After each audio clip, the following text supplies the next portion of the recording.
and good evening. I'm Melisa Idris. Welcome to Consider This. This is a show where we want you to consider and then reconsider what you know of the news of the day. As reservoir levels continue to plummet amid scorching temperatures, signs of a looming water crisis have begun to emerge. On tonight's show, we will explore the factors contributing to Malaysia's water shortages, the impact on various sectors, and the initiatives undertaken to mitigate the crisis before it reaches a tipping point. My first guest tonight is Datuk Hisham Ghazali. He's the chairperson of the Malaysian Water Partnership. Now, he was previously the Director General of the National Water Research Institute, and before that, the DG of the Department of Irrigation and Drainage. Datuk Hisham, thank you for joining me on the show. I appreciate you being here with us today. Given the extreme hot weather that we've been experiencing, the El Nino phenomenon that's expected to last till August even, how concerned should we be about the possibility of more frequent water rationing and prolonged water shortages, which could lead to a national water crisis? Thanks, Melissa. Thanks for having me on the show. Yes, if you would ask me, should we be concerned? We should be concerned, and we should be concerned at several levels.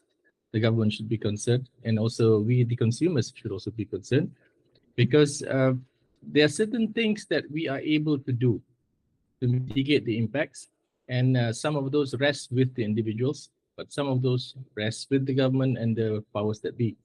So simple question is, yes, we have to be prepared, and the weather is out of our control. We are getting a shortage of rainfall, so we have to make use of what resources that we have. So we have to optimize, the keyword is optimize the resources we have.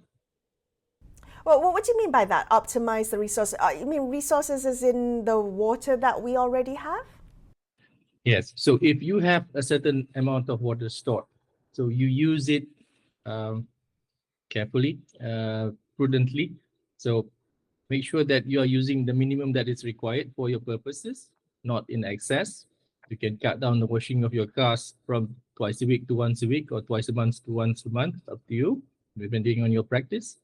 You have to control how we use the water for gardening, or whatever that is within the control of our household. Yes, we have to do what we can. That's on our part. All right. So when you say that there are things that the government can do to mitigate, so when we talk about weather-related fluctuations that cause water shortages, how do we think about that? Because yes, we've been experiencing hot weather, but we also have bursts of rainfall. Does that not balance out the heat wave that we're experiencing? Well, if the rainfall falls in the right place, yes, it will supplement the supply, right? When we expect the rains to fall in the upper catchments of our river system, so that it will flow downstream towards the dams, and that's where it's stored. And from the dams, downstream from the dams, then we have the intakes. So that's the part that will be good if the rain falls in the right place. But if the rain falls downstream in the cities where there's no collection, it just flows right off runs off into the sea, or runs off to the rivers and out to the sea. So how are we going to catch that? So to catch that is going to be like capturing it on your own, but tanks in your garden, rainfall harvesting, as they call it. Okay, so you alluded to earlier that there are things that we can do as consumers and there are things that the government can do. Walk us through some of the efforts that the government can take to mitigate the effects of a prolonged dry season. Okay, when you are concerned about levels of the river levels which are going down, now here is where the water operated from the sources, which is the rivers. Most of our water supply comes from the. We have to be closely monitoring those water levels and predict if it is on a downward trend to the point where your intake system cannot extract those waters. You have to be very careful of the rate of decrease. So that calls for water operators to have monitoring systems within their river system. Yeah? The river that produces that provides the water for your intake, you have to monitor the patterns in this river and to be able to predict that there will be a point in the future, in the near future, where it drops below the capabilities of your intakes to extract the water. So science has, I mean, the engineering is there, the technology is there for you to predict a drop in water level. So you have to have these tools. And if you don't have them now, you better have them. Okay, so, so you say the technology is there, the engineering is there, all these predictive models to to predict and manage dam water levels or river water levels. So what are the adaptive measures, the contingency plans that are in play? Are we leveraging all of these technologies that you point to? Yes, to an extent, we do have these technologies, whether they have been leveraged to the full.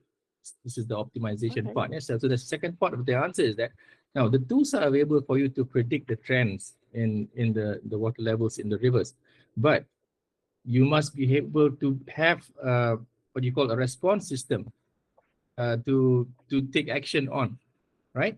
So let's say the scenario is this: you have a model, a mathematical model that can predict that the river is going because of the lack of rainfall upstream, the river levels are going to drop. Right, you know that this is going to happen, and you can estimate at one point it gets to the danger threshold. Now, if it approaches that level, then what is the impact to the accounts or to the system of water that you supply? And if you know that there's going to be a shortage, then you have to look into what are the alternatives. You may have your water tanks ready to then supplement the water supply through delivery. This is in the worst case scenario, right? But we have the technology already to be able to predict within a river basin whether there is going to be a shortage. And this has been done by the Department of Irrigation and Drainage to the National Water Balance System. So it's a system that is installed in a river basin, which can predict how much water is there at any single time, and whether the current rainfall in the river basin is going to provide you with sufficient water for a certain period in the future. So immediately when you have a shortage of rainfall, the system can then predict that, okay, we've not had rain for 2 weeks. Our storage is a certain level, it's going down at this rate. Within maybe another 4 weeks, we are going to face a shortage. So you are able to predict this now with the technology that we have. Understood. Datuk Nur Hisham, I mean, are there long-term strategies that you would like to see in place? This is clearly not going to be a one-off case. Extreme weather phenomena are likely to be in our future given the climate crisis. How do we build resilience when it comes to water security? What would you like to see change in the way Malaysia manages our water resources? Right. When you say what will increase our resilience, okay, one is to have alternatives. Yeah. So we rely mostly on the rivers to extract the water. Now we have to look at other resources, which are one of them is groundwater. We have a huge reserve of groundwater hardly used. So we need to exploit these reserves in the future. In fact, we should be starting now. Then the groundwater is the only state that has exploited groundwater to the, I would say, to the max is Kelantan. But the other states, we have not because of the reliance on surface water. Theoretically, we should have enough because we have close to 3,000 millimeters of rainfall a year. But it's because of the quality that we could not produce. That's the reason why we often face these periods of scarcity, right? So I would say that the best thing to do now is to go into groundwater exploitation and to really plan out how we want to exploit the groundwater that we have and what are the areas that we must already start. Maybe we can start with focusing on really chronic areas where you have industries who depend a lot on water, and you can start to exploit or explore the presence of groundwater there and to extract and keep them in reserve, not yet use them if you still have surface water, but just put them in reserve because we will need them. Is it more expensive to look into groundwater exploration as opposed to just using surface water?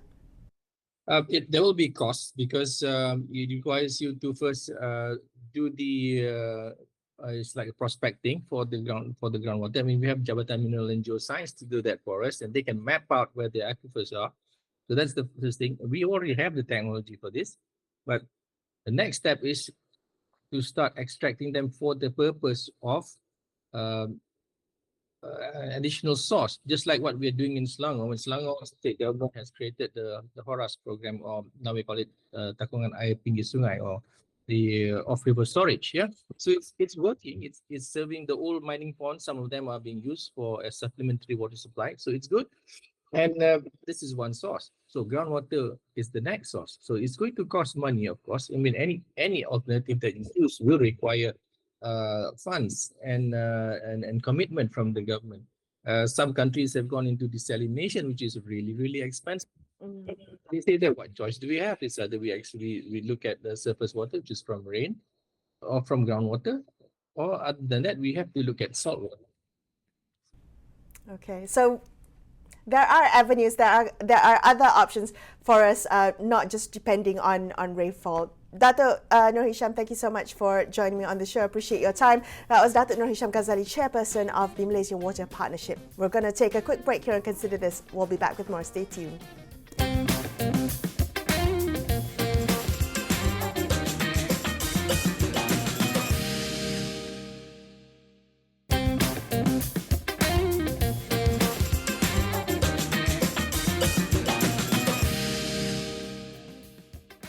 Hi, welcome back to Consider This. I'm Melisa Idris. Let's continue our conversation about water security in Malaysia as the extreme weather we're experiencing has caused fears about a looming water crisis. Now, what long-term sustainable solutions are on tap to avert a potential water crisis? Joining me now is Dr. Salmah Zakaria. She's a fellow with the Academy of Sciences Malaysia.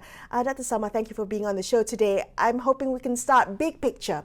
Your view as to what the current challenges are when it comes, the challenges and the risks that Malaysia faces regarding the way we manage and view our water resources. Yeah. First, thank you very much for inviting me, and appreciate that. Particularly as we are moving through to our water sector transformation 2040. For me, from my personal focus is the fact that the people are not familiar with water in general, the holistic perspective. Yeah. So when you talk about water, it's just not water supply for drinking, because the water for drinking needs resources, whether it is surface from river or whether it is underground. But these are systems that are interconnected.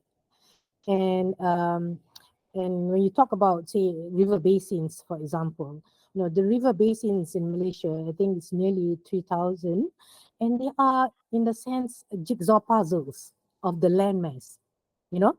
So that means to say that nobody can tell me that you are not living in the river basin. You tell me where is your address, I can tell you where is the river basin that you're living.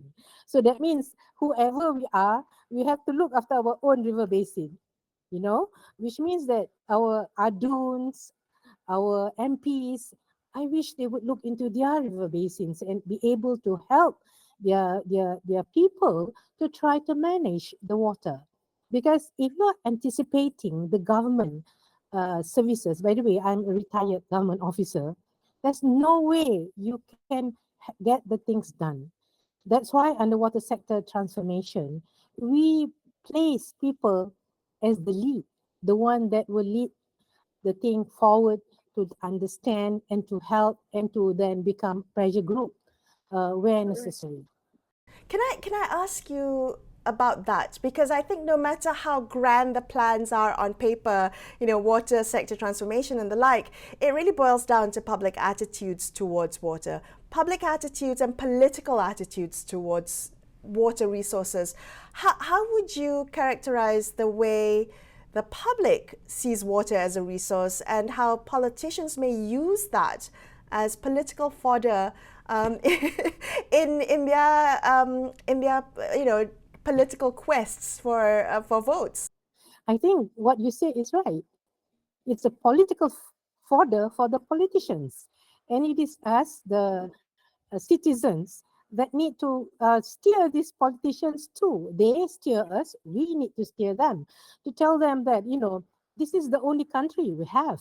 And unless we do it together, we can't get the act well done, And one of the things that I've been working with the government sector for more than 30 years before I retired, and then I moved to international.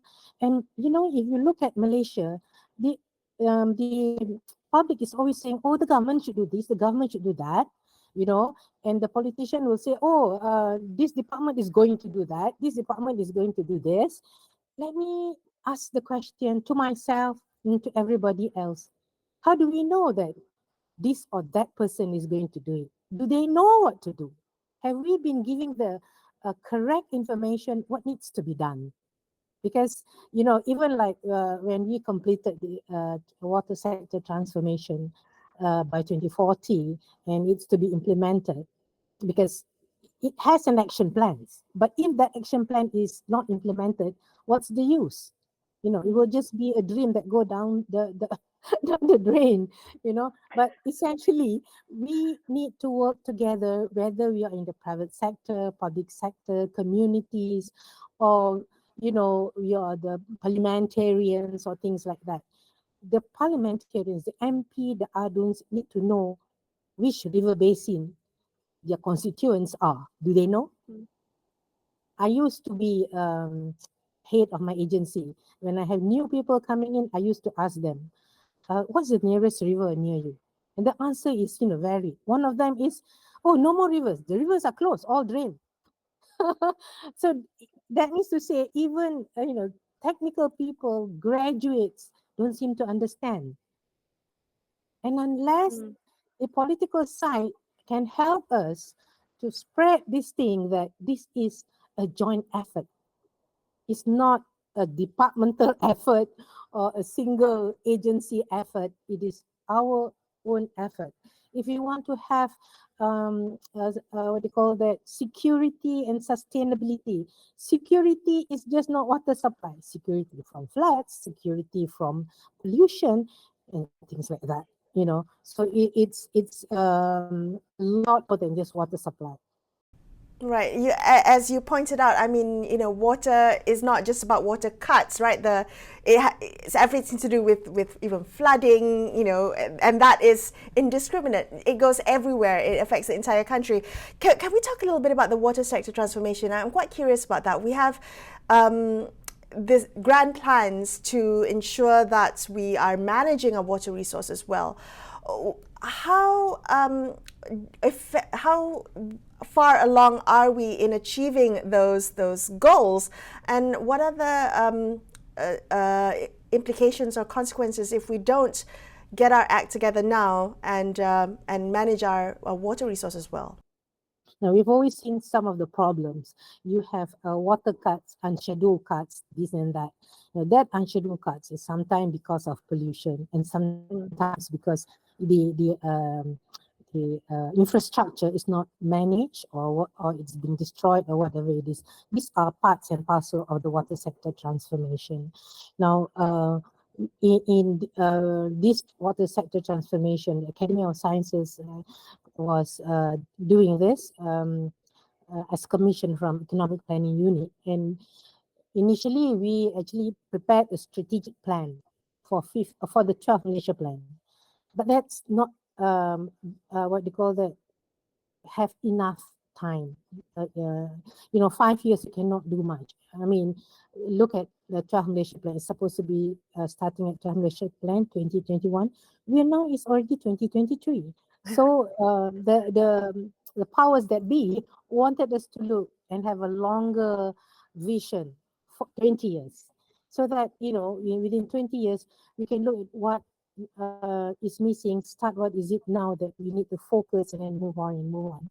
So the one thing that we realize, we in the water sector realize it, because sometimes we have, for example, on integrated water resources management, looking at the holistic focus, which is to say it has to be a whole ecosystem basis, a whole government basis, not only this agency or that agency. because any development, for example, housing or whatever, is going to impact the landscape because you are going to uh, deposit wastewater. Where do you throw? It has to go into the rivers. And what is your source of water from? It's in the river. It's not in the dam. The dam is used to attenuate things, you know. So it's important that we keep our river clean. And it is not impossible. We just need to know how to. Is the sector transformation, does that take into account all the potential impacts of the climate crisis that we might be seeing, that might be affecting Malaysia in the coming years? We do. Because if you look, I think when we did that study, we had to prioritize. We already know what is already available in terms of information for us to summarize, but there were other areas that we need to study. So we had enough time and enough budget for 8 areas. One is awareness creation. Then there is data collection that should be made accessible and available to everybody who needs. And then the other one is I think it's governance, and then infrastructure. It has to be, always keeping up with what is the most up to date, and then of course that is finance. I think we all know that the financing of the water projects, water related projects, whether it is water supply, whether it is, sanitation or flood, it is funded by public money. It's not, say, like telecommunication and say power, the 2 other major utilities, so they can make money.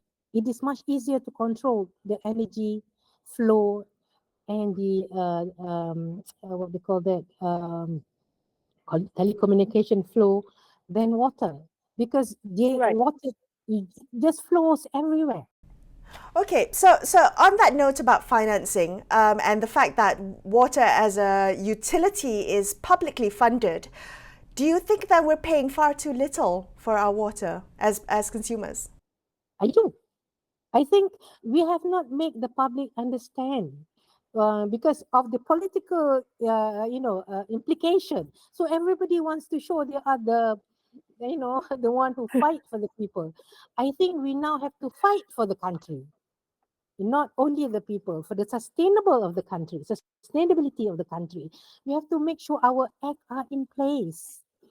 Kalau we cannot go for short-term political solution, we have to go for longer term so that we can develop the country economically too, so that the water sector can be a dynamic economic sector, not just supporting the design. You look at all the finance analysis, it's almost always nothing that say how much does water contribute to the economy of the country, because it's not sort of packaged that way, which is different when you talk about telecommunication or energy, because all the other things are not included. I wish some economies would look into this. Sometimes we take the good things for granted. Dr. Salmah, thank you so much for being on the show with me tonight. Dr. Salmah Zakaria, fellow of the Academy of Sciences Malaysia. And that wraps up this episode of Consider This. I'm Melisa Idris, signing off for the evening. Thank you so much for watching, and good night.